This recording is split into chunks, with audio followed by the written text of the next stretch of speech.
আসসালামু আলাইকুম। আমি নাইম পলাশ। আমি দারুন নাজাত সিদ্দিকীয়া কামিল মাদ্রাসা থেকে কোরআনের উপর অনার্স করতেছি। পিএমবিডি গ্রুপের পক্ষ থেকে আপনাদের সবাইকে স্বাগতম। পিএমবিডি গ্রুপ স্বপ্ন তাবির ব্লগে আন্তরিক মুবারকবাদ। এই ব্লগে অনেকেই আসতেছেন, দেখতেছেন। প্রথম শুরু করছি এই ব্লগ এবং আমার পিএমবিডি মাল্টিমিডিয়ার এই প্রথম ভিডিও এটা। সো কেমন হবে জানি না, কিন্তু আশা করি ভালো হবে ইনশাল্লাহ।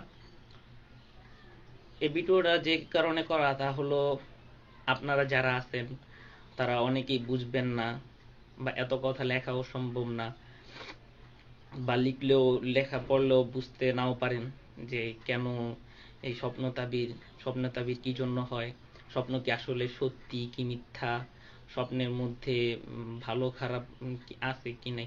অনেকে আমরা স্বপ্ন দেখি, এটা মনে রাখি না। অনেক সময় স্বপ্নের মধ্যে ভালো ইঙ্গিত থাকে, ওগুলি আমরা বেঁচে চলি না। অনেক সময় খারাপ ইঙ্গিত থাকে, আমরা ওগুলি পরোয়া করি না। স্বপ্ন বলতে আমরা অনেক সময় উল্টাপাল্টা তাবির করি। আমরা তাবির করার সময় খেয়াল রাখি না। একটা বিষয় মনে রাখা দরকার যে স্বপ্ন যখন আমরা দেখব, তখন এটাকে একজন ভালো আলেমের কাছে, যিনি জানেন, যিনি বুঝেন, তার কাছ থেকে তাবির করে নিব। যিনি মুফতি সাহেব এবং স্বপ্নের তাবির জানেন। হুজুর মানেই বা আলেম মানেই যে স্বপ্নের তাবির জানবেন এরকম না। স্বপ্নের তাবির জানেন এরকম যে, বা স্বপ্নের তাবির করেন অ্যাভেলেবেল এরকম যে, তার কাছে গিয়ে আমরা এটা করব। না হলে হয় কি, যে উল্টাপাল্টা যদি স্বপ্নের তাবির করেন, যেমন স্বপ্নের তো অনেক ওয়েবসাইট আছে। যেমন আমার ব্লগে আপনি দেখলেন একটা এই থেকে এই হয়, কিংবা অন্য অন্য ব্লগ যেগুলি যাই আছে না কেন, যতগুলি সাইটই আছে না কেন, ওগুলিতে আপনি দেখলেন যে এই কইলে এই হয়। তো ওখানে একটা দেওয়া, কিন্তু আপনার পরিবেশ পরিস্থিতির কারণে এটার অর্থ অন্য হতে পারে, কিন্তু আপনি তো ওটা জানেন না। যার কারণে আপনি যদি একজন ভালো যে স্বপ্ন তাবির বুঝে, তার কাছ থেকে জেনে নেন, তাহলে আপনার জন্য খুব উপকার হবে।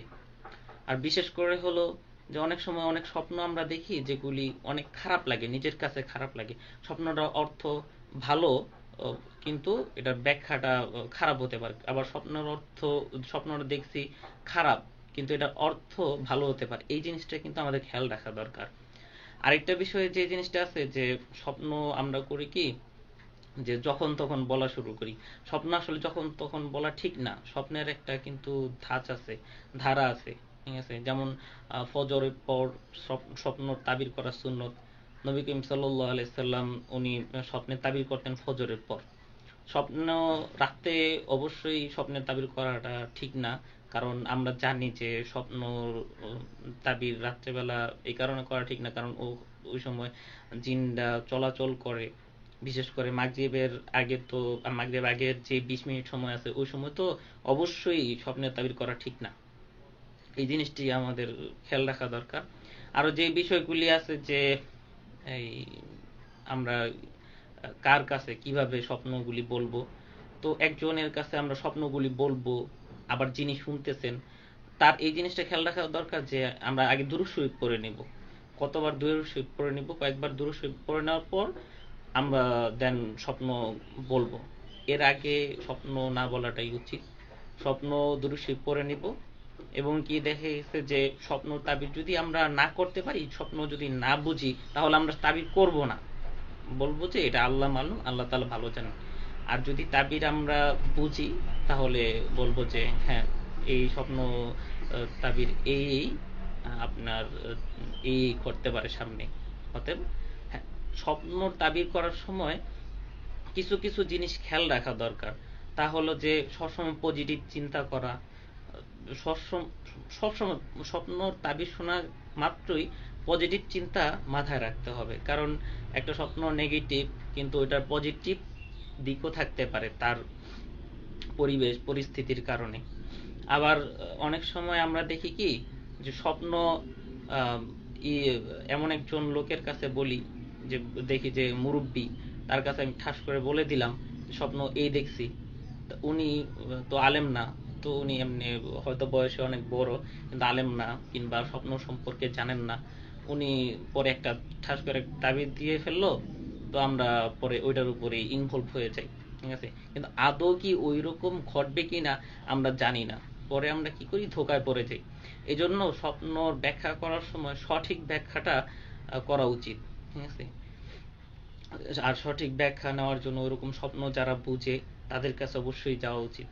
আর আমার এই ব্লগটাতে আসলে আপনারা ব্লগটা পুরা পড়লে আপনারা বুঝতে পারবেন যে স্বপ্ন আসলে কিরকম হয়। আপনার প্রায় 60 থেকে 80% ধারণা চলে আসবে যে স্বপ্ন কিরকম হয়। তারপরও যে বড় বড় স্বপ্নগুলি আছে ওগুলি অবশ্যই আলেমদের শরণাপন্ন হওয়া উচিত। তো স্বপ্ন কত ধরনের, আর স্বপ্নটা কি? স্বপ্নটা মূলত আল্লাহ তাআলার একটা বিশেষ দান, যেটা মানুষের বুঝার ক্ষমতার মধ্যে থাকে। ইভেন দেখা যায় যে স্বপ্ন হলো 90-46 ভাগের 1 ভাগ, যেটা ঘটবে। স্বপ্ন 3 ধরনের, হয়ে থাকে, যেটা আপনার ফার্স্ট হলো সত্য স্বপ্ন, সেকেন্ড আমরা করি মিথ্যা স্বপ্ন, আর থার্ড হলো শয়তানি স্বপ্ন। শয়তানি স্বপ্নের ক্ষেত্রে যা হয় তা হলো যে ওটা কখনোই ঘটে না, ওটা শয়তান জাস্ট দেখায়। আবার আছে আরেকটা আছে যে মিথ্যা স্বপ্ন, ওটা সবসময় ফলে না, কিংবা ফললেও এটা উল্টা ফলে, যা আমরা দেখি তার উল্টাটা হয়। আরেকটা আছে হলো সত্য স্বপ্ন, আর সত্য স্বপ্নটা হয় এটা নবীদের সবচেয়ে বেশি হতো, তারপর যারা সালিহিন আছে এবং কি যারা পীর মাশায়েখ গাউস কুতুব ওলি আল্লাহ আছে তাদের এই স্বপ্নটা বেশি হয়। তো সত্য স্বপ্ন এটা আসলে আমরা অ্যাভেলেবেল না, এটা আমরা আসলে অ্যাভেলেবেল দেখি না। আর মিথ্যা স্বপ্ন বলতে যে এখানে 2 রকম বোঝানো যায় টোটালি, যে একটা হলো যে ঘটেই না, যেমন দেখছেন, শুধু দেখছেন অতটুকুর মধ্যেই রয়ে গেছে, কিন্তু আরেকটা ঘটেই না। তো সত্য স্বপ্নের মধ্যেও আল্লাহ তাআলা দেখান, সত্য স্বপ্নগুলি আল্লাহ তাআলার পক্ষ থেকেই হয়, এবং কি ওই স্বপ্নগুলির মধ্যে ইঙ্গিত থাকে, অনেক কিছুর ইঙ্গিত থাকতে পারে। যেমন বাচ্চা হারুনুর রশিদ, উনি দেখছিলেন ওনার মাথা কে যেন ছিঁড়ে ফেলতেছে, ঠিক আছে? তো ওনার পীর যিনি ছিলেন তাকে সকালবেলা উনি বললেন, তখন বলতেছেন যে আপনার তো মৃত্যুর সময় এসে পড়ছে, তো আপনি প্রস্তুতি নেন। তো এরকম ভাবে আমরা অনেক কিছু দেখতে পারি, যেমন হারুনুর রশিদ, বাদশাহ হারুনুর রশিদের স্ত্রী জুবাইদা, জুবেদা রহমতুল্লাহ।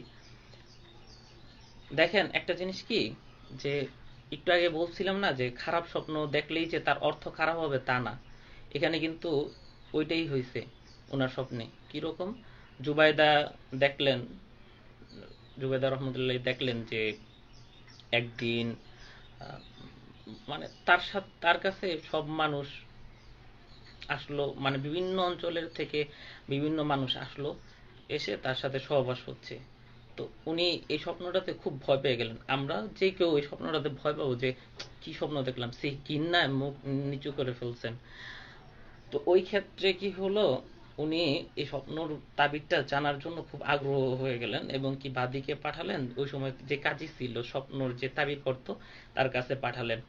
তো উনি বললেন যে এই স্বপ্নটা কে দেখছে, এই স্বপ্নটা তুমি দেখতে পারো না, বাদীকে বলতেছিলেন। তো বাদী বলতেছে না, আমি নিজেই দেখছি। তো উনি বললেন যে না, স্বপ্ন এটা তুমি দেখো নাই, এই স্বপ্নটা যে দেখছে তার নাম যদি না বলা হয় তাহলে এই স্বপ্ন ব্যাখ্যা করা যাবে না। তখন উনি আবার বাদীটা, মানে আমরা যে দাসী বা এই হিসেবে চিনি যে যারা বাসায় কাজ করে, তো বাদী যখন জুবাইদা রহমতুল্লাহ ওনার কাছে গেলেন এবং কি করলেন, জিজ্ঞাসা করলেন যে হে মালিক, আমি কি বলতে পারি আপনার নাম, কারণ আমাকে তো এরকম এরকম বলছেন কাজী সাহেব। তখন উনি বললেন যে আচ্ছা ঠিক আছে বলো। তো ফের গিয়ে যখন বললেন যে উনি দেখছেন বেগম, আমাদের এই বেগম দেখছেন, মানে রানী সাহেবা দেখছেন, তখন বললেন যে হ্যাঁ, এই স্বপ্নটা উনিই দেখতে পারেন। এই স্বপ্নের অর্থ তুমি বলে দিও, এই স্বপ্ন অর্থ খারাপ কোনো কিছু না। এই স্বপ্ন হলো যে উনি এরকম একটা উপকারী কাজ করবেন যে কাজের দ্বারা বিভিন্ন অঞ্চলের মানুষ উপকৃত হবেন।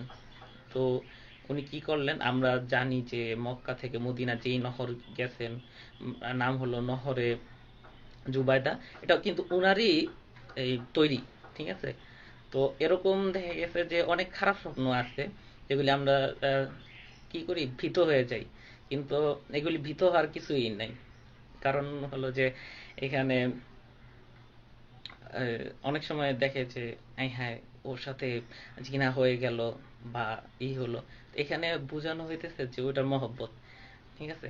যেমন এক মহিলা, উনি স্বপ্নে দেখতেছিলেন যে ওনার প্রস্রাব করতেছিলেন, আর ওনার প্রস্রাবের রাস্তা দিয়ে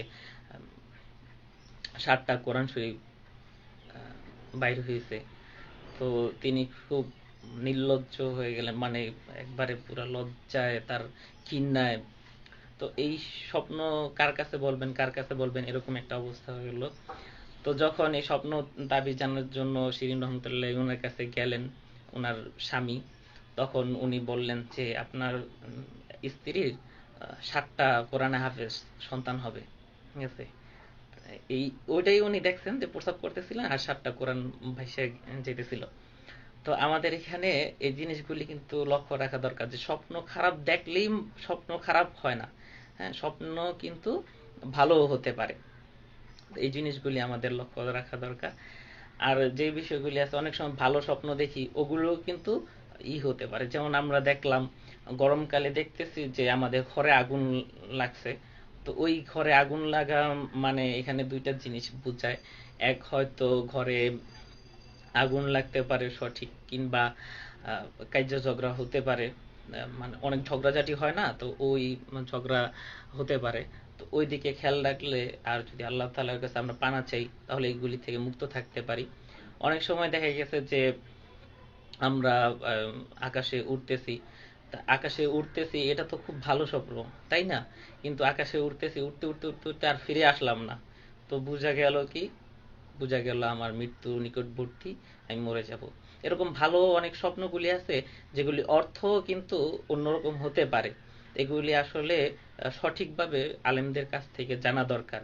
আমাদের এখানে ব্লগে আপনি দেখলেন আর ওইটা তাবির করে ফেললেন, তা যেন না হয়। কিন্তু ব্লগে স্বাভাবিকভাবে যেগুলি দেখবেন, যেমন মাছ ধরা, অর্থ উপার্জন হবে, তারপর আপনার টুপি পরা, বিবাহ হবে কিংবা বাচ্চা হবে, জুতা পরা, আপনি কালো জুতা পরলে কি হবে, লাল জুতা পরলে কি হবে, ওগুলোর তাবির আপনি মোটামুটি ছোটখাটো যেই তাবিরগুলি আছে ওগুলি করতে পারবেন, কোনো সমস্যা হবে না।